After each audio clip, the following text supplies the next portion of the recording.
نئے سال کی ابتدا میں گزشتہ سال کے اوپر افسوس اور شرمندگی ہونی چاہیے، نہ کہ فضول اور بیہودہ قسم کے تقاریب اور آتش بازیاں اور خوشیاں منانا مومن کو یہ زیب نہیں دیتا۔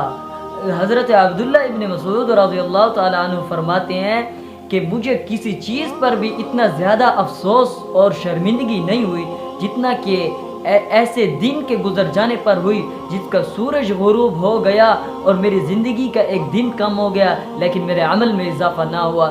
تو ہم سب اپنا احتساب کریں کہ ہمارے زندگی کا ایک دن نہیں بلکہ پورا ایک سال کم ہو گیا، لیکن کیا ہمارے عمل میں اضافہ ہوا یا نہیں ہوا؟ لیکن کیا ہمارے قدم جنت کی طرف بڑھ رہے ہیں یا جہنم کی طرف بڑھ رہے ہیں؟